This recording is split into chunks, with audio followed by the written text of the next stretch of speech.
Hey, Fed heads, welcome back to Sharing Our Pairings.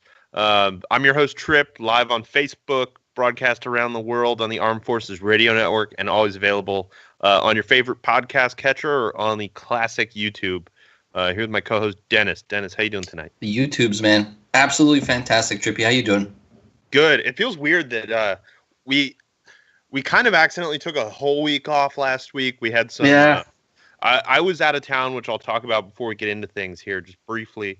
And then we had some technical difficulties, and combined with a miscommunication with our guest last week, and for Cigar Chat. And I think it's kind of for the best because I didn't realize how ill-equipped my laptop is for doing all the production required to get this show working.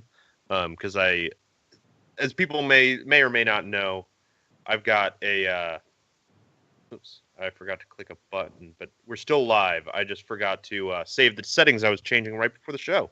So as people may or may not know, I'm always looking over this way because I've got my production machine over there, where I do like all of the video transitions and the intros and outros, and that's what's actually streaming to Facebook right now. Turns out my laptop can't do that so well. So there was like an 8-second delay between me talking and the video. Oh, man. So it was like, it would have been confusing for people. And what I found is with me and Jason, our delays were actually different. So it wasn't like, oh, just watch it on YouTube and it'll be fine.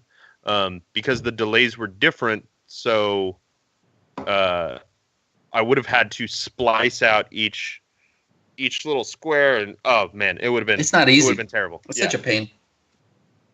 But anyway, we're here tonight to smoke a cigar from a brand that I don't think, I know they've never been on the show, and I don't think most people even know about them. This brand is called Ohana.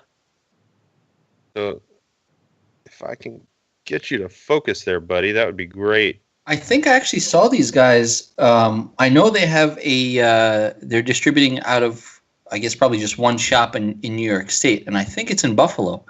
Oh, really? I'm pretty sure I saw them at the Buffalo Cigar Fest last summer. Probably. I know they're based out of Texas. The cigars, I don't know where they were originally made off the top of my head, but I know that they moved in 2016 to Noel Rojas's factory, the New Order of the Ages. Who you may know. They also the only other brand that I can think of off the top of my head is Jassim Kral JSK. They also make their cigars, which is pretty cool. They're good cigars. So we're gonna smoke this tonight. This is the Pulse Maduro, and we've both got the box pressed 5x52, which we were saying seems a little more petite than 52. Like it seems like a 48. And I totally don't mind. I love the smaller Vitolas, so this is like really easy to hold, good size for me. Yeah, I like this size. But we were just saying how it seems more like a 48 to me, which is odd. So the blend on this guy is a Mexican San Andreas wrapper with a Nicaraguan binder and Nicaraguan fillers from Condega, Jalapa, and Ometepe, which is conspicuously leaving out Esteli, which is interesting because most cigars with Nicaraguan filler have at least a little Esteli in there. Yes, sir. What do you think of the cigar so far? I'm getting a lot of that San Andreas like dirt. Yeah. Oh, and Anthony Rosicky says they're actually no longer doing JSK. I didn't realize that. Oh, wow. Okay. Actually, now that I think about it, I think I did. I do remember reading that, but I forgot for a little bit there. Yeah, man. For me, anyway. I'm San Andreas, always a fan. I love it on anything. But I really do feel like some of that Ometepe, the sweetness, right, that rich sweetness that comes off is really popping with this. And so immediately I'm hit with just chocolate, like solid milk chocolate.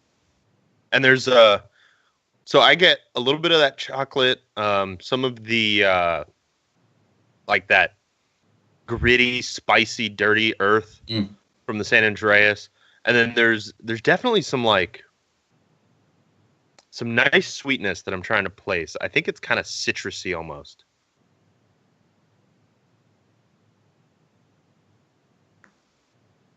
Not citrusy, but it's kind of like got a kick. And there's a little bit of coffee bitterness in there. Could be the jalapa, huh? Yeah, so usually jalapa is probably the sweet part. Ometepe to me usually has a little bit of funk, I guess is the only way I can really describe it. Oh, Anthony Rasiki knows exactly what's going on. So NOA, which is the New Order of Ages Factory, they do a lot for Ezra Zion, Prendello, who is coming up. They've just kind of made it onto my radar recently. Ohana and Noel's brands, Guayacan and Saber de Esteli. Thank you, Anthony. We appreciate that. And John McTavish agrees. A little bit of Ometepe funk. Yeah, absolutely. I'm digging it. I was looking at it thinking, man, I'm so nervous. I gotta not smoke as fast as I normally do because I'm gonna smoke through this thing in like 15 minutes. Yeah, there's kind of it's even though it's 5x52, it just seems like a tiny cigar, and it seems to be burning a little quicker than some do.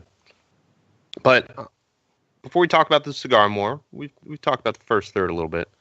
I'm still trying to identify what that sweetness is. It's definitely like a funky sweetness. It has to be that Ometepe. But I'm going to talk about my first beverage that I'm going to be pairing here tonight. So this is a drink that I paired a couple months ago. I think it was like 3 or 4 months ago. It's been a while. This is Early Times Bourbon Whiskey bottled in bond. And as I talked about before, there's not a lot of information available on this. It's Early Times is a classic bourbon brand established in 1860. And this is different from their normal offering because it's bottled in bond. Their normal offering is a blended bourbon, which means it has to be 2 years old, and it has to be made in the U.S., and that's about it. It's also got to be 51% corn. So this is bottled in bond, and this is actually Kentucky Straight bottled in bond, which are 3 classified terms. Kentucky means that obviously it's got to be made in Kentucky. I'm getting pop-ups on my other computer here. That's awesome. Hopefully it didn't come through on the stream. Kentucky means it's made in Kentucky. Straight means they're not allowed to use any flavors or colors. So this is kind of surprisingly all natural color. It's very dark there. So I'm betting they use heavy charred barrels in here. And I'm just realizing I meant to talk about what I was doing in Texas last week, but I'll have to get to that while I'm drinking this. But that seems kind of appropriate anyway. So it's Kentucky Straight Bourbon Whiskey bottled in bond. So I already covered Kentucky and Straight. Bourbon, it means it needs to be 51% corn, made in the U.S. Bonded means that it needs to be aged for at least 4 years, and it needs to come from, all of the spirit needs to come from the same distillery.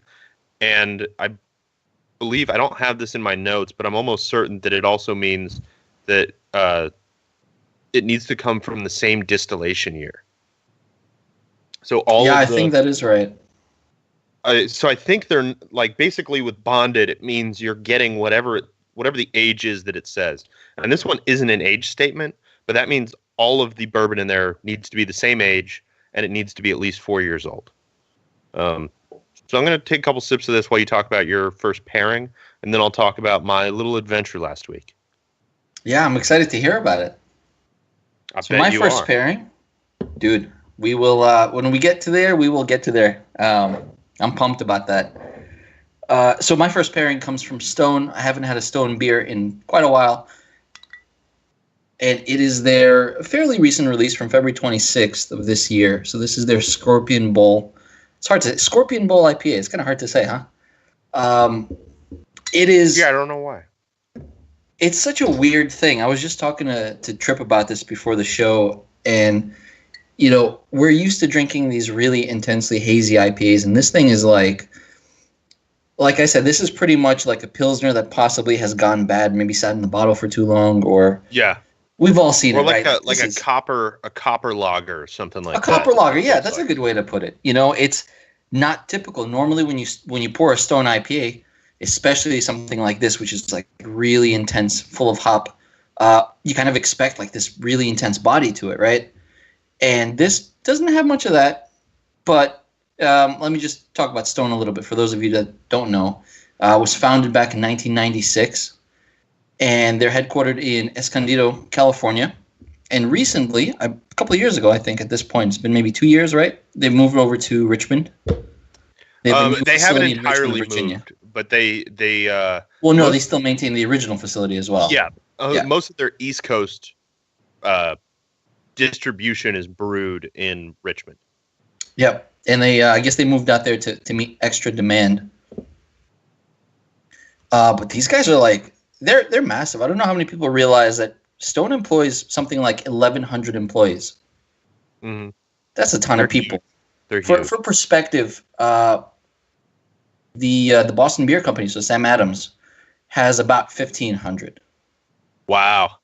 So they're That's like, actually, that's a better That's a great comparison because I didn't realize they were that big. oh, they're massive. Yeah. It's wild, man. And so this beer comes in 7.5%, which, you can't really taste it. Their whole thing, the whole name with Scorpion is, for those of you that know or don't know, there's this cocktail, it's called a Scorpion Bowl. I don't know if you've heard of it. Oh, yeah. It's like this intense, fruity, super tropical punch type thing with a ton of different things in it. And their whole thing was they wanted to make a beer. It's like a 64-ounce. Yeah, just like this served in, right? giant thing, right? Tons of stuff, like pieces of fruit, all kinds of different liquors, like enough to make you sick probably. I've never had one, so I don't know. But they wanted to make a similar beer. They wanted to make something really fruity, really tropical, but only use hops. They didn't want to originally they wanted to put fruit, and then they tasted it and they said, no, we're not going to do the fruit. We're just going to keep it to the hops. And they use stuff like Mosaic, which we all know and love. But then they use Laurel and Mandarina Bavaria hops, which is kind of cool. Yeah, that is cool. But I'm going to drink through this a little bit as you talk to us about your trip. And I got to think about this beer because I'm not 100% on this yet. So I forgot to mention, people pointed out that I forgot to mention it, that bottled in bond also means it has to be bottled at 100 proof. I forgot about that. One of the things that John pointed out that I wasn't aware of, so I was aware of the 100 proof, and I was at least tertiarily aware of the same distiller rule, or of the same season rule. I didn't realize it has to be aged in a federally bonded warehouse. Okay. I'm not sure why. I'm not sure what that means exactly. It sounds good. I'll have to do some research on that, unless John has some answers in the comments here. Legal tax requirements, maybe? Bypass that would be my guess, is that it's something like, I know what a federally bonded warehouse means in cigar terms. It means that you can import cigars, store them in the federally bonded warehouse, but you don't have to pay tax on them until they leave the warehouse. So I'm guessing it's something like the same thing. I'm just not sure of the specifics. And Facebook is just being a jerk right now and not showing me any other comments. It's like giving me the top 4 comments, which is really weird. I wonder if it's also insurance liability too, because it's alcohol. It could be something like that for sure. But anyway, as I try to figure out this Facebook thing so that I can see some of your comments here. Oh, nope, that wasn't it. So last week I went to Texas to go to the launch of Oak and Eden whiskey, which for those who haven't been following along at home, Oak and Eden whiskey is owned by Ezra Zion. They also own the brand Cigar Federation. They run the store. I kind of run the media side of things without too much oversight or anything like that. And they're partners in this whiskey company that they announced I don't know, a couple months ago, 2 months ago maybe. So they had this launch party that I was invited to cover as media. I got an interview with the owner, or rather the CEO and founder of Oak and Eden Whiskey. I got some good pictures. I got to taste some of their whiskey, which was nice. And so I just wanted to talk about their whiskey a little bit. So I hope we're going to be featuring it on the show at some point. I think we are. I would love that. Yeah. So they've got two that came out right now. They have a bourbon and a rye. And the interesting thing about both of them is that they pack them with oak spires. So when you buy it, there's like little lump of oak, an oak spire floating around in the bottle. And I was really surprised by a couple of things. I mean, it's all going to be in my interview that I'm going to release at some point once I transcribe it. And the oak spires, I mean, it completely makes sense. It's just a thing I'd never thought about before. They actually age out after about 6 weeks. So they put it in there, and then it sits there for about 6 weeks, and it's soaking up bourbon, and then it's releasing it, and it's kind of saturating and pulling out those tannins, and it's pulling the flavor out of the oak spire. And after about 6 weeks, it's completely saturated, and there's no more transference of anything going on, which I was really surprised to hear. Like I said, it makes sense, but I hadn't thought about it. And it was really good whiskey. So they have the bourbon and the rye. The bourbon, he said, is high rye. He didn't say how much. Probably somewhere around like 35% rye or something like that. And the rye itself is 95% rye. So it's like all rye. That's intense. And they're only aged for 2 years right now. I would guess at some point they'll be coming out with more, but I mean, we've talked about how the bourbon or the whiskey industry works. You can't just release a 15-year whiskey as your first venture. You got to work your way up there. And definitely, it reminded me, the rye at least reminded me a lot of Willet rye, which is a 3-year, and it's got that youngness, but then it's got that gives it some bite, but it's also got like a ton of flavor. Like it's really aggressive on the palate, which I like. I enjoyed it a lot. I preferred the rye a little bit more than the bourbon, but I need to taste the bourbon a little more before I think I can wrap my head around it. I think I made a mistake going for the rye first and then tasting the bourbon afterwards. Yeah, it's pretty rough on the palate. Yeah, it should be available in most parts of Texas like now. So if you're in Texas, go see if you can find some. Call your local liquor stores.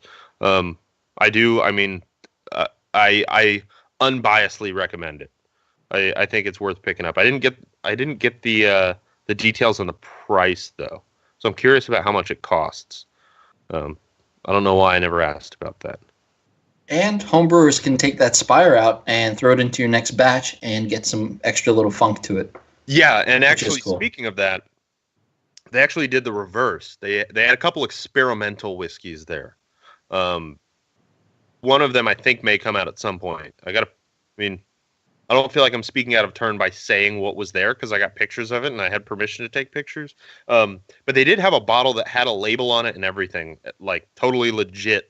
Looked like you could have just bought it off the shelf like the other ones, where they aged the spires for, they didn't say how long, but they basically soaked the spires in Cabernet and then transferred the spires directly into the bottles and filled the bottles with whiskey. So the bottles of bourbon those bottles of bourbon had way more flavor. It was off the charts flavor. That sounds phenomenal. And it was really interesting because it just tasted different. You got a lot of that I don't know, that red wine bitterness kind of and fruitiness that you don't usually get in a whiskey, which was interesting.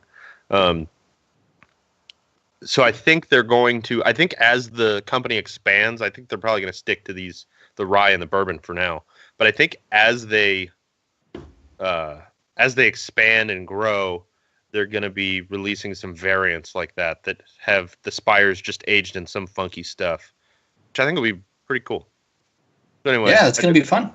I just wanted to talk about that briefly because it was a lot of fun, and I appreciate those guys inviting me down there to cover it. And again, I'm going to have a written article or kind of interview on it sometime this week or maybe early next week at the latest. So let me get back into the comments here. I've been sipping on my Bottled in Bond here.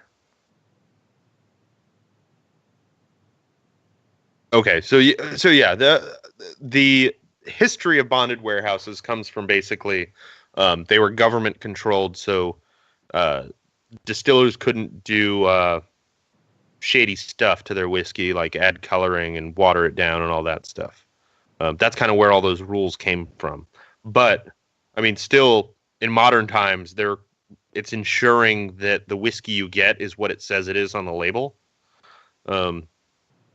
Because bottled in bond also means, I mean, anything you put on a whiskey label, on any kind of liquor label in the U.S. is very highly regulated. They don't let you just put whatever you want.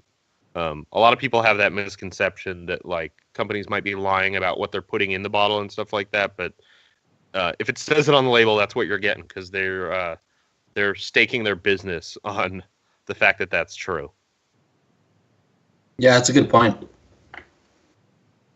I gotta make sure my cigar doesn't go out here. Man, so you still have your secondary band on there, huh? Yeah, have you made it past yours already? Oh, dude, I am Oh my god. I'm pumping through this thing, and you know what? It's really smoking great. It's the draw on it is just so consistent, and I love that. I love that this is a cigar I can put down or pick up as fast or as slow as I want, and it just still keeps going. I think that's really cool. And it's not easy to do. Yeah. It's really hard. So I think I can tell you. Yeah. Sorry, go ahead, because I was going to talk about my whiskey. You're still. Oh no, I was going to say. I can tell you from my own experience rolling cigars, dude. It is such a difficult thing, and obviously cigar smokers appreciate that, but it's not until you really roll your own that you realize just how hard it is. Yeah, it's not easy. So how's that whiskey treating you? It's I think I was a little harsh on it the last time I had it. I think I had it right on the back of. I think I had it right after another bourbon, if I remember correctly, or right after a scotch or something. And I remember it kind of tasting cheap, but it's actually a lot better than I remember it. It's like on the nose, there's a lot of green apple and caramel, and like a ton of like, I don't know, of char. Like you can smell the char on the nose with it, and then you can also taste it. On the palate, it's surprisingly spicy and surprisingly sweet in a very delicate way. It's not like a syrupy sweetness. It's like a I don't know. It's like a delicate pastry kind of sweetness that it reminds me of, and then some vanilla. And there's just a ton of oak in this, which I really like. You really get some of that char, which to me, that's something that I really like. I love like a heavy char whiskey. Oh man, I'm the same. All day, any day, always great. Yeah. Oh, and Miller Man says New Holland does a pretty good beer aged whiskey, and also the Jameson Stout Caskmate. I've had the Stout Caskmate. I think that's pretty good. Because it's got just a little bit of that stout flavor. So the interesting thing with the New Holland beer aged whiskey is, it's so New Holland actually buys barrels fresh. They buy fresh charred barrels, then they make whiskey in it. Wait, I can't remember if I'm remembering this correctly or not. If I remember correctly, maybe they only did this for a short period of time. Actually, they might buy used barrels again these days. I know they started with used barrels, but then for at least a short period of time, they would make whiskey, age it in those barrels for 2 years, take the whiskey out and bottle it, put beer in those barrels, age that for I think like 6 months or something. Then they would take that out, and then they would add more whiskey that was already aged in those barrels back to those barrels, so that it's aging in the beer barrels. That's dedication. That's not easy to do at all. Yeah, so they're using those barrels 3 times for essentially 3 different things, 3 different products. But I'm not sure they do that anymore. I mean, it just seems like they can't make that much whiskey from the first run and sell it as they do Dragon's Milk. Yeah, that's a good point. I mean, they sell a lot of Dragon's Milk, and they only sell a little bit of that whiskey barrel or that beer barrel aged bourbon. I have yet to try that. I always see it in the store. I need to pick up a bottle. Yeah, me too. I keep meaning to. I just haven't made it. I haven't made it happen yet.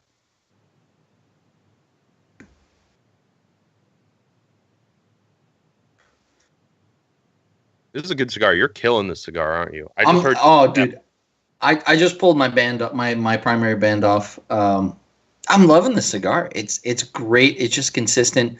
The chocolate flavors are insane.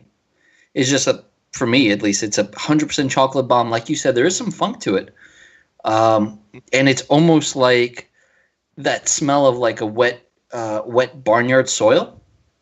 Yeah, that's the right way to put it. It's kind of like that. I like it.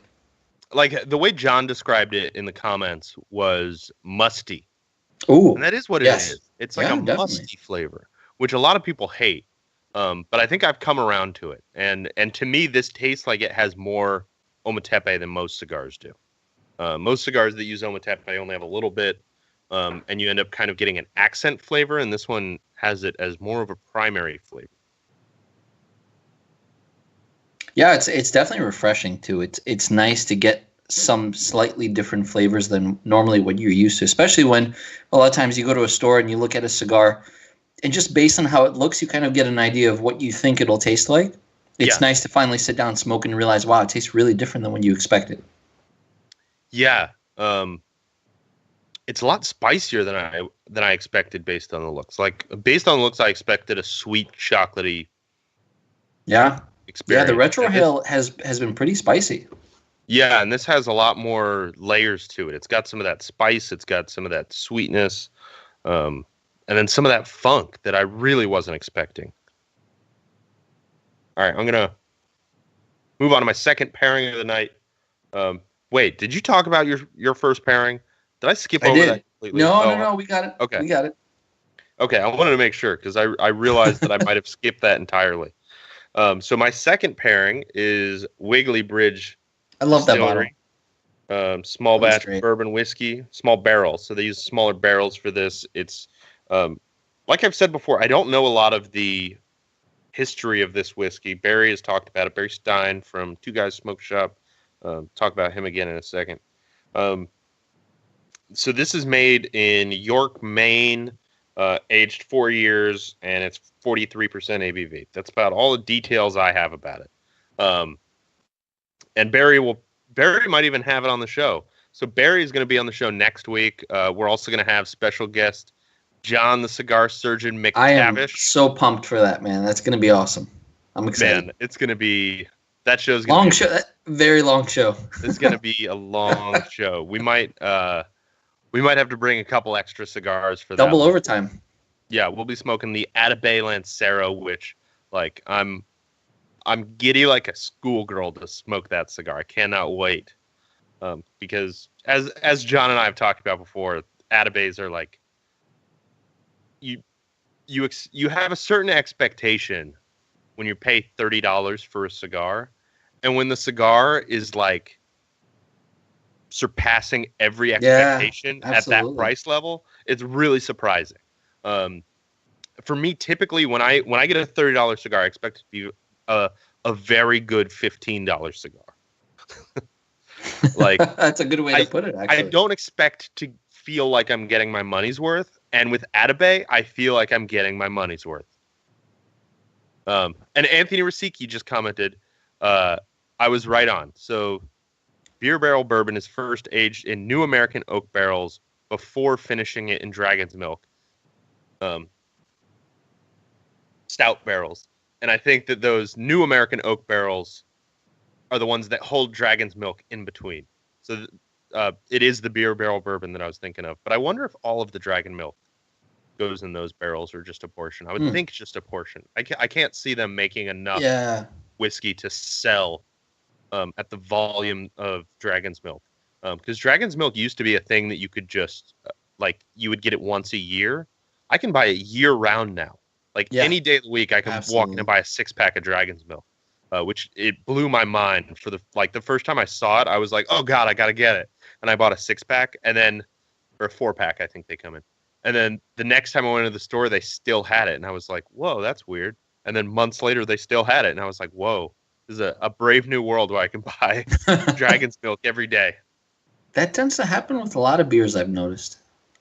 Yeah, but it depends on how the brewery wants to handle that demand. So some beers like Goose Island, their Bourbon County Stout, that's never going to be that way. It's always going to be like limited availability. Some people clamor for it. I mean, I can still buy it in a couple places around here. It's not easy to find, but I know of a couple places that still have it. Or like Pliny the Elder, where they know they know people are clamoring for it. They know they could sell 5 times the amount, but part of what keeps people buying it is the limited availability. Heady Topper, same kind of deal. Yeah, exactly. There's a lot of beers like that. So now that I've talked about my second pairing a little bit, while I take a couple sips, why don't you talk about yours? Actually, before you do that, I'm going to talk about our sponsor. This segment is actually brought to you by the Cigar Federation store. Our friends over at the store.cigarfederation.com. It's one of the places where you can get these fine cigars. Incidentally, I promise we didn't choose this cigar because of that. But I mean, if you're shopping for Ohanas, why not get them there? All right, what's your next pairing, Dennis? Oh man, so my next pairing is based off of a little adventure I took this weekend on a whim to check out a local brewery in Jersey called Cypress. And so Cypress Brewing Company is pretty new. They started back in 2015. And I went there and I just kind of sat down, hung out for a little bit, had a couple of beers, chatted with some of the people there. And, I kind of heard about them before, but I've never really picked up any of their beers. I had a tasting with Matt and one of the other guys from actually Reddit's New Jersey Beer subreddit. Oh, nice. Matt and another guy are moderators on there as well. And one of the guys brought out one of their beers, and I thought it was pretty cool and fun. So I went to check it out. And this one is called Loco en el Coco. kind of a fun name, Cool bottle. And Imperial Oatmeal Stout, right? But this is the catch. Their whole thing for this beer is they pretty much source all of the cacao that they used from Peru. And They got it from this company called Yellow Seed, who I've never heard of before, and I researched them a little bit. It looks like they're really big on fair wages for farmers in the Amazon, and they just really do a lot of cool work to support just sustainable farming down there, and of course just fair trade in general. Yep. They got a ton of cacao from those guys, and this beer comes in at like 9.5%, so it's pretty hot for. I mean, I guess it's in the right realm for an Imperial Stout. These days, it's pretty standard. I remember years ago, an Imperial Stout would be like maybe 6.5%, 7% around there. Now we're like Imperial Stout standards are like 12%, 13%. I've had some at 15%, which is crazy. I've got one coming up that's got a little bit of heat on it. Oh, I bet. I know exactly what you're talking about. I'm excited for that too. This beer is really pretty and it's really cool. And I love that this is kind of just this local for me. It's exciting to just go somewhere super local and try something in a very small production where people are still they're willing to take risks. I feel like a lot of the bigger companies get to a point where they're so big, they're just trying to get through regular production. That excitement of the weird experimental stuff kind of dies out. Mm-hmm. When you're young and fresh and sort of very small production, you really force yourself to try to get outside the box a little bit and try to innovate, right? Because you want to get your name out there. Oh, of course. So it's pretty cool. These guys do a pretty cool job. I'm enjoying it so far, but I have some thoughts. I'm going to leave it for later because I want the cigar to develop a little bit more before I say anything specifically. So tasting the Wiggly Bridge, there's a really interesting contrast between the Wiggly Bridge and the early times. The early times is spicy and it finishes intense. This one is smoother in terms of the spice factor, but it but it's way more intense on the palate, and then it finishes cleaner.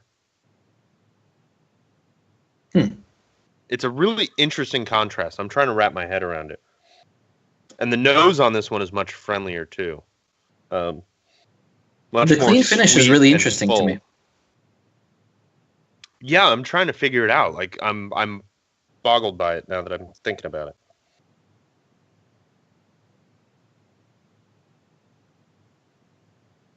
Yeah, like starts off super flavorful on the palate, right up front, and then it finishes with a little bit of burn because it's 43%. I mean that's not crazy, but it's got a little more burn than I would expect at 43%. But then like the finish is just surprisingly clean for a bourbon. And check out the like I don't know if it'll focus. I don't think it will, but it's got some crazy legs.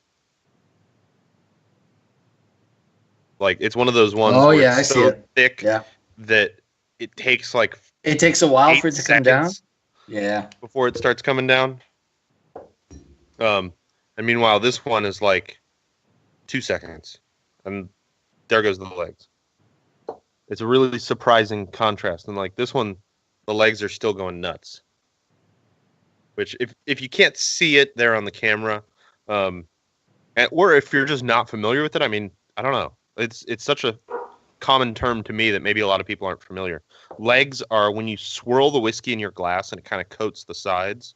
It's how long it takes to like beat up, and you end up with what looks like lines vertically. Kind of droplets are streaming down, I guess is the best way to put it. I guess that's for wine drinkers that'd probably be what you'd call lacing. Mm-hmm. For beer drinkers. I mean, beer. Thank you. I got wine on my mind. I'm thinking about that. I'm thinking about that whiskey. I'm craving it, man. Yeah, I'm hoping I get to try that one again. But it sounded like that one is not going to be for sale, at least anytime soon.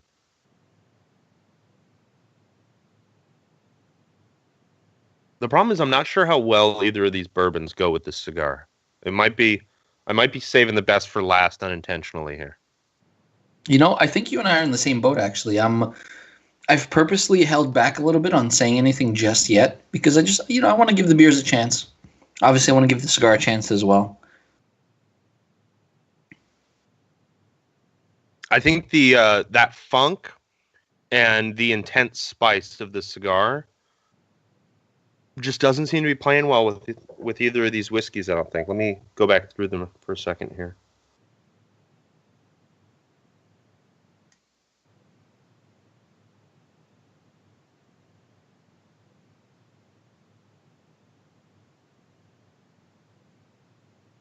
Sorry for the dead air, guys.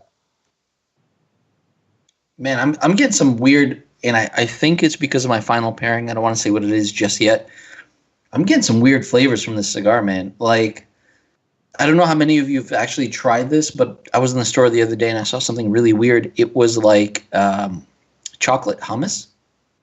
Whoa! Have you had that? I don't know if anybody's never heard really. Of that. No? Okay.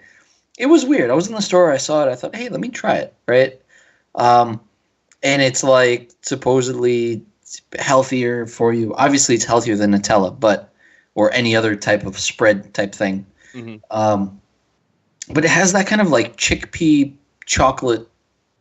It's almost like I almost want to call it a muted chocolate flavor, and I think that's from my final pairing. I don't necessarily think that's the cigar. I think I can see what you mean. It's got like that chewy funk and then like a sweet chocolate. And then of course like this, I think it's getting more spicy as it goes. Oh, definitely. A spicy cigar at this point. So I'm going to talk about my last pairing right before we take our break here. I'm immensely excited to try this. I love that can. It's Devil's so sexy. Teeth. I mean, so this is from Modern Times Brewing, Modern Times Beer, as they prefer to be called. I think I was saying it last week. They have some of the best packaging around these days. They've kind of got this motif of like 70s patterns, where they use just all these weird patterns that I mean, when I was a kid, I remember seeing it like on my grandparents' glassware and stuff like that, or old wallpaper. And their breweries decked out with the same kind of stuff. But this is Devil's Teeth, which is a series of imperial stouts that they've done. So this particular variant, and an interesting thing about Devil's Teeth, as far as I know, they don't make a regular version. They only make variants. So this particular variant is a Nitro Imperial Stout aged in bourbon barrels with raspberries and bourbon barrel aged coffee. So that's the same coffee that they use in City of the Dead, where they actually barrel age the coffee beans. And then they use that in this beer, which then also goes into a bourbon barrel. And some of the other variants, like one of them has pistachios. One of them is vanilla and strawberry, which I wanted to try that one. Dude, that sounds so good. I'm going to wait until I've tried this one to make sure, because I asked the guy which one was the best, and he said this is his favorite. And then they've got one that is New Orleans style coffee. So it's like that coffee with chicory. And I forgot to mention, this is a 12-ounce can. Comes in at 12.9% ABV. Ooh, that's pretty hot. And I think I paid $16.50 for it. Wow, that's New York prices. Yeah, it's insane. I think it's the most expensive 12-ounce. I mean, I know it's the most expensive 12-ounce can I've ever bought. But it's like in the top 3 most expensive beers I've ever bought. Like it cost, this one can cost enough that I would pass over a 6-pack that costs that much. But I really wanted to try it to see what it's like. So I'm gonna taste it here and see if it lives up to the price. I'm not sure that it will. We'll see. What's your next pairing, Dennis? So my last pairing. We got a commercial break, no? I said that I had to take a commercial break, and I forgot. This final segment is brought to you by our good friends at Drew Estate. They good. You got a cigar you want to highlight this week, Dennis? Dude, I'm going to have to jump back to my old favorite, the Undercrown Sungrown. Yeah. That's a good one, man. I've had so many that I don't even talk about how many I've had. That's how many I smoke regularly. I feel like that weird guy that goes to the shop and just gets the same thing all the time, doesn't want to make eye contact with anybody. Like, I'm that dude. I just want to make sure they have it, get it, and get out because I want to go home and smoke it. Yeah. And that's true. That's totally me just talking. I think it's such a cool cigar. Personally, my favorite Undercrown. If you haven't had it, go get it. And it's affordable too. So it's not one of those like $50 crazy rare cigars. It's available everywhere. Yeah, you can get them all over the place now. And again, as Dennis said, it's a fantastic cigar. I love that cigar. All right, let's talk about your final pairing now. So my final pairing... Oh, my cigar's going out now. My final pairing is something that I actually really, really enjoy pretty often. Breckenridge Reserve Blend. And this is kind of a cool bourbon. So this comes from Breckenridge, Colorado, obviously by the name. And I didn't know this, but apparently these guys are the highest elevation, the world's highest distillery, they say. Really? Like 9,600 feet, which is pretty interesting, kind of weird, kind of cool, right? But they use snow melt from the Rocky Mountains to make their stuff. So that adds like a kind of a cool element to it, I think. It's kind of nice. Yeah. So this is a blend. It's a blend of 4 different distinct kind of styles, ages that they carry. And personally, my of all the different things that they offer, this is my personal favorite. But the breakdown is basically 56% corn, 38% rye, 6% malted barley. And I don't know who else in the U.S. does this, but these guys use an open-top Scottish fermenter. Yeah, that's the kind of thing that you... different, it's a nice different aspect to it. Yeah, I mean, it's possible that everybody I mean, I'm just saying hypothetically, it's possible that pretty much everybody uses one, but you never hear about it. So I suspect that it's a rare thing. Yeah, that's what I mean. That's what I thought. Most distilleries just don't say what kind of fermenters they use. Exactly, and I know they're, Woodford and Four Roses. They'll use different types of wooded, open top fermenters, and it's kind of cool that they really went out of their way to say, "Hey, we use this stuff." And these guys actually make a lot of different things. They make some vodkas, they make infused spirits, and the thing that really kind of surprised me, I've been drinking this stuff for a long time, and I never knew this, is they actually make a sipping bitter, which is surprising. I don't think that's crazy. That's a very common thing in like Italy and Europe. Yeah. So I'm a big fan of. They don't pair with anything, so I've never bothered to have one on the show. But they're called Amaros. Oh yes. And it's basically just a style of Italian herbal liqueur, where it's like between 30 and 50 ABV. And it's, I don't know, they got a lot of bitter herbs in there and stuff like that. And some of it's like so bitter, it tastes like it'll kill you. Like your body's like, that's definitely poison. I'm 100% sure. Yes. I've had a couple of those. But you gotta, get past that and acclimate to it and stuff. But there are a lot of those kind of liqueurs that I really enjoy. The only one I really keep around the house is like Campari and what's the other one that all the bartenders drink? Fernet. Oh, Fernet. Oh, man. A lot of people have trouble with Fernet. I lived in Prague back in 2007, and for me, Fernet is basically what tequila is to most people. Oh yeah, I can see that. I cannot do, especially Fernet citrus, dude. I can't touch this stuff. It'll kill me. I'll die just looking at it. I mean, that stuff, the first time I tried it, it was like, what is wrong with anybody who can drink that? Mm-hmm. And now I keep a bottle of it because I just like having it around. Hey, I always say that about Sambuca, but then you know what? Well, I had Sambuca with espresso after a meal, and I thought, you know what? This is not bad. I can do this. I need to now that I'm mentioning it, I'm gonna have it on the show at some point. But somebody showed me a cocktail that has a full shot of Fernet and half a shot of Angostura bitters in it. Oh God, I love it. I love it. It's my jam. I don't think it'll pair well, but I'll have it on the show sometime so I can talk about it. Yeah, maybe a cocktail show could be fun. Yeah, like an insane cocktail show like that.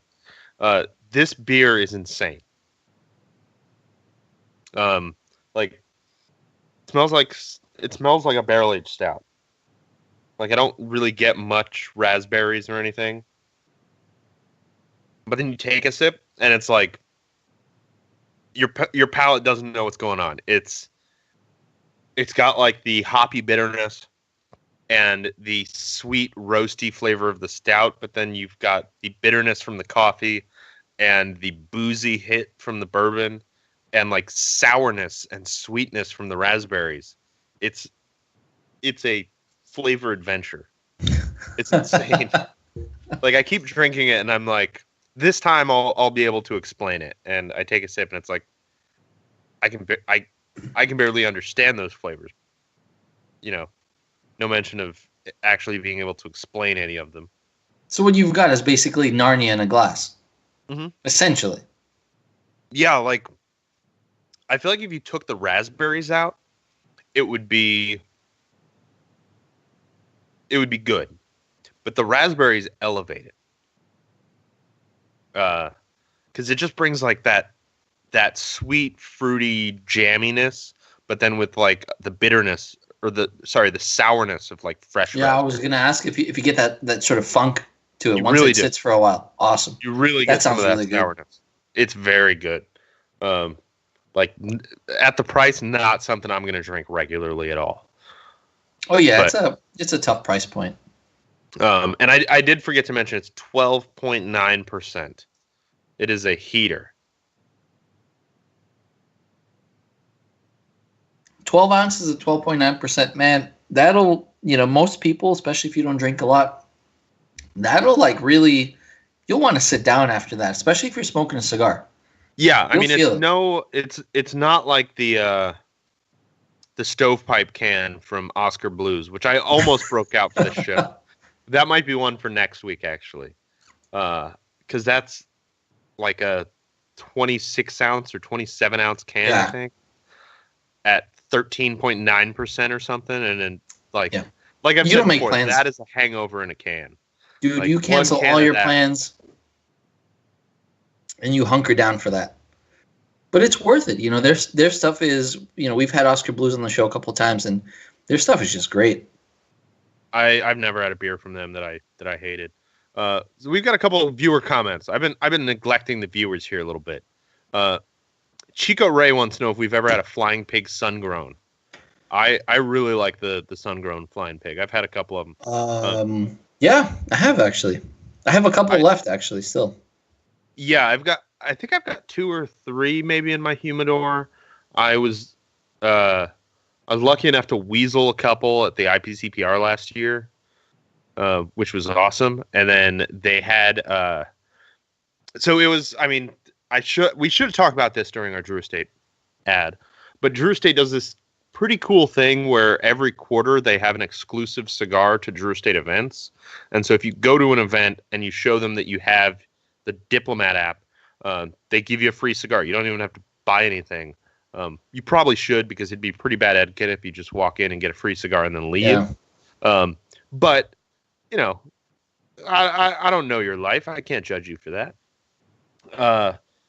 But I think it was at the end of last summer, like last September-ish, they had the sun-grown flying pig as that free cigar, and man, it was good. And hanging out with the D guys at events is actually pretty cool. They're all very easygoing and just fun to hang out with. You want to stay there and smoke a cigar. Yeah, locally we've got an event in about 2 or 3 weeks with Fabian. I'm excited to see him. It's actually it's right after this show or sharing our pairing or cigar chat. I'm not sure which. I don't remember if it's on Wednesday or Thursday, but I'm gonna either head over there before the show or head over there immediately after the show. Because I gotta, when Fabian's in town, you gotta go give him some love. Oh, definitely. So John McTavish is very surprised by the elevation of Breckenridge, and he says their Angels share must be crazy. Oh yeah, because of course the higher the elevation, the more evaporation you're going to get, and that's part of aging whiskey, I guess. But I have to imagine if they're going to be aging it at that elevation, there has to be some advantage to aging it at that elevation besides the Angels share. I wonder if it's also just to get closer to the water source as well. That could be, because as we all know, that's a huge part of making whiskey, is where you get your water.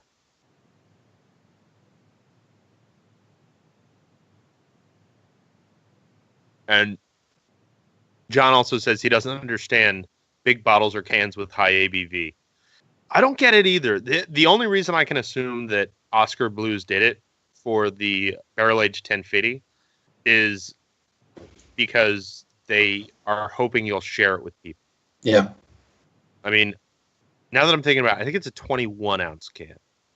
Because it's a couple inches taller than a 16-ounce can.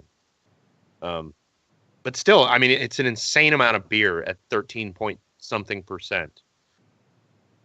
And the last time I had, 2 glasses of whiskey this big on the show, and then I finished off the Oscar Blues, or the 1050 after the show. I had it during the show, but then I finished it after the show, and I woke up with a headache. And it was I had 1 beer and 2 half glasses of whiskey. That should not be enough. Oh, yeah. To give me a That'll headache. get you, man. I think maybe that's also a good sort of thing where they do those releases. It forces you to just get a can or a bottle, go and share it with people. Yeah, it forces you to sit down with people, and that's always a nice thing. A lot of people, we're all busy. We all have a lot of different things going on in our lives, and it's nice to be able to sort of sit down and invite somebody to share something with them. Yeah, I agree. Kind of like a couple of cigars have done that. The nunchuck from Yep. Oh, I don't is it remember. Moya Ruiz. Did they do the nunchuck? I don't think. Or was Oh that a man, now I can't Demetrios? remember. I don't know. I don't remember. I just what had a it was I because just never finished a got one. nunchuck recently. But those came in pairs, Yeah. and then from Southern Draw Cigars, they've got those patakas. Yeah. Which the entire intention is you buy one pack and then you share it with somebody. And we're reaching the end of our Armed Forces Radio Network segment here. I want to thank all of our Armed Forces Radio Network listeners. We appreciate you guys out there doing things we're not built to do. And we can't thank you enough for your service. Hope you have a great weekend. If you can, we'll be here tomorrow with Al McAuliffe from McAuliffe Cigars. I'm really looking forward to talking to him. I think he's going to be an interesting guest. So stay safe. We'll see you next week. And we're back with our After Dark segment. Got to start getting those AFRN breaks in there. Make sure that I time it correctly. That's the hard part. Timing is everything, huh? So how's your last pairing there? Man, this is really actually the first time that I've had trouble picking my favorite. And it's not because I like all of them. I think it's because I don't necessarily feel like any of them fit. Yeah, I'm realizing now this is a very difficult cigar to pair with. Yeah. Not what I expected. And that's not to speak badly of the cigar, obviously. No, I really like this cigar. I mean, my bourbon is just too much for this. This cigar would actually go better to me with like a coffee, any kind of coffee, like whether it's sweetened or with milk or black. Like I could see this going with a Cuban coffee or a black coffee or, just a latte or something like that, or, whatever people drink these days that has sugar and milk in it. I don't know how that works. Because I drink my coffee black. Vietnamese coffee? A little bubble tea action, maybe? Oh, yeah. Yeah, like something like that. That's got some sweetness to it. I feel like that could work. But unfortunately, I think I'm in the same boat where I'm not sure anything really works that well with it. I think an old-fashioned, if you're going to do bourbon with this, I wouldn't say necessarily straight. I would go with an old-fashioned. It might work a little bit better. IPAs, personally, my opinion, IPAs are definitely out. Yeah, this cigar cannot handle an IPA. This is not an IPA cigar. Unless maybe if you get a black IPA or you get an IPA with lactose, that's a different story.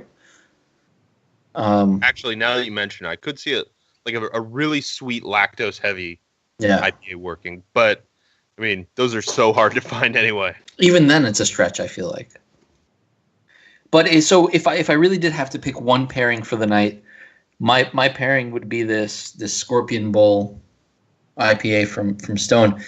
And funny enough, I went into this, I tried it before, and I tried it with the cigar, and I said it doesn't work. It's just it's too off. It's there's not much going on, and I think because it's a little bit older, it was released February 26th, very hoppy. A couple of months later, you're not going to get that same. It's hard with IPAs. Yeah, right? You miss out on that hop bite. You miss a lot, and that ends up turning into this sort of like weird maltiness. It's kind of like, at best, this beer is really just like a extra hoppy Pilsner. Oof. But it does work. It does work, and my Imperial Stout, I like it. It's a good beer, but I think unfortunately it's a little bit too hot, and it's way too bitter from the cocoa, and it takes away from the cigar. Likewise with the bourbon is, I'm getting too much toffee. Stone fruit is not as prevalent, and it just kind of takes away from the cigar. So probably the IPA. What about you? It's hard because I don't think anything goes perfectly with it. Most of the time, I feel like we're lucky, and when we're going into a cigar blind like this, we can pick something that goes well with it. This cigar, the flavor profile just doesn't match up with what I was expecting in any way. It's much more spicy. It's a little bit more sweet. It's a little bit less sweet than I would have expected. And it's got that underlying funk from that Ometepe that I'm really enjoying, but it just doesn't go that well with anything. I'm going to pick the Devil's Teeth. Nice.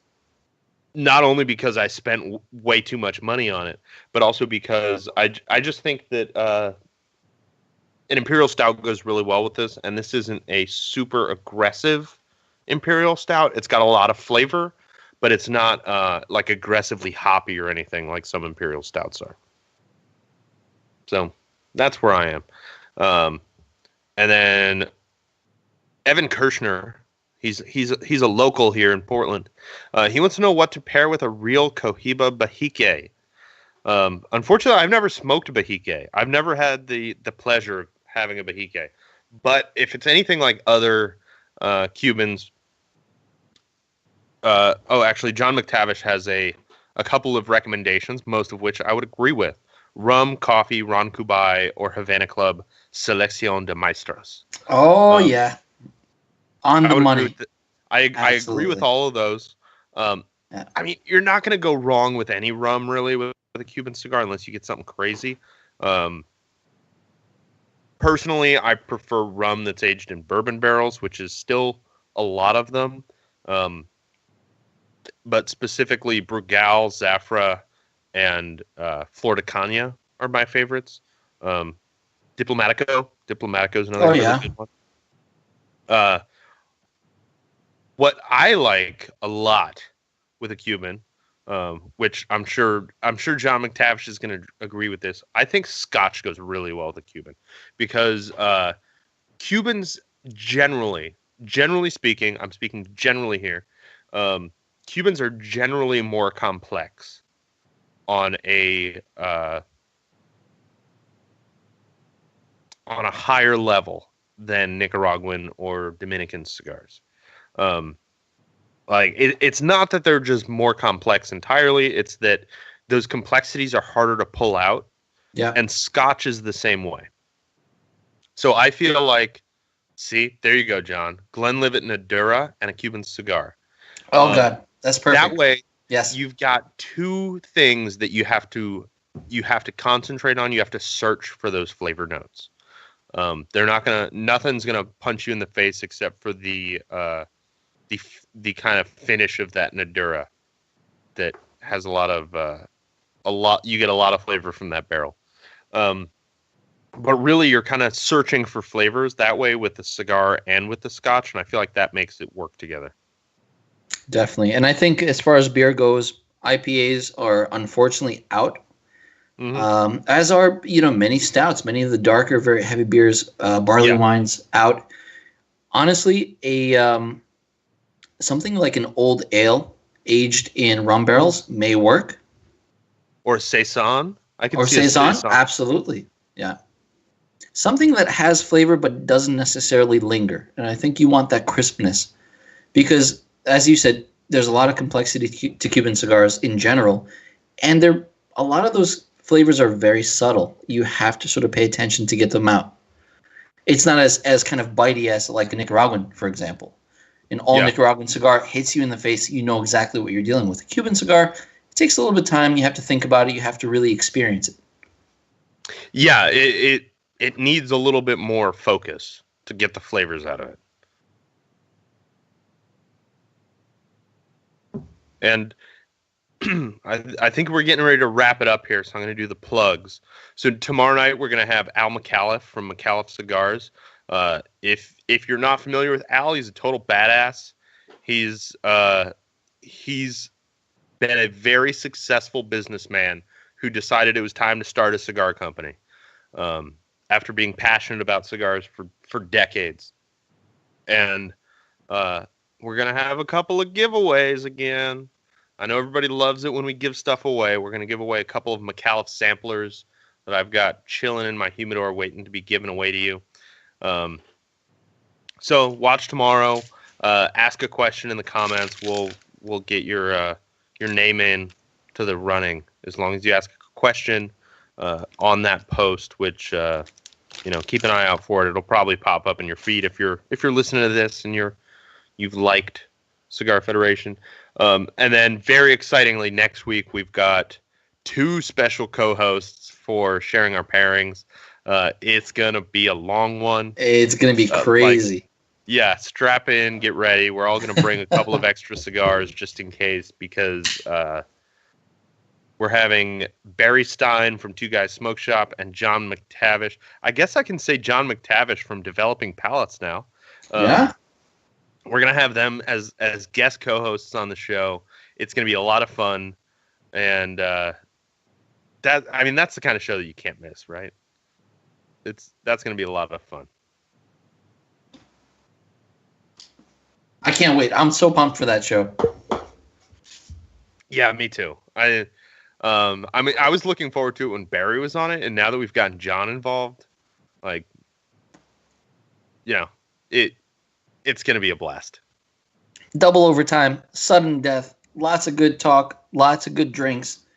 We're going to make it happen. Absolutely. Lots of goofing and gaffing. Yep. As it should be. Yeah, that's going to be a fun episode. If you missed that one, you're a sucker. John McTavish says the first person to get loaded wins or loses. Nobody's sure. It depends what you say. It depends what you say on camera. That's it. But I suspect we'll all be a little loaded. Oh, definitely. After that one. Loaded like Rob Halford, man. All right. Any other closing notes on the Ohana Pulse? I thought it was a good cigar. I really liked it. It's that funk that I wasn't expecting. It reminds me a little bit of what I like to call the Davidoff funk. It's like that mushroomy. Oh, okay. I didn't really even think about that. Yeah, it's a really good point. It reminds me a little bit of that. Yeah. But it's got so much more intensity, and yet still that funk works its way through. And it's super smokable. I can have 2 back-to-back easily, maybe even 3 easily. And it's a cigar that I feel like I want to pick up and throw in my bag and have with me. If I want to, for me, I smoke really quick. So for me, it's a quick smoke. But, just throw it in my bag and have it anywhere and smoke anywhere without having even to think twice or worry about it. It's a really easy smoke. Yeah, I'm what I would call done with this at this point. But I've been smoking it for an hour and 20 minutes, which is pretty quick for me for a Robusto. Man, you beat me. I was at like 45. I know. All right, everybody. Thank you very much for watching. We appreciate it. Make sure you tune in tomorrow for Al McAuliffe. Tune in next week for the shenanigans that happen next Wednesday during sharing our pairings. I hate sounding like a shill man, like I'm trying to sell the show, but if you're going to watch one episode this spring, whatever season this is, in your neck of the woods, for us, it's third winter. Yeah. This is the one episode that you probably want to tune into because it's going to be a blast for everybody involved. Be there or be square. That's it. That's all it is. What he said. All right, everybody have a good night. Thank you for watching. We'll see you tomorrow or next week.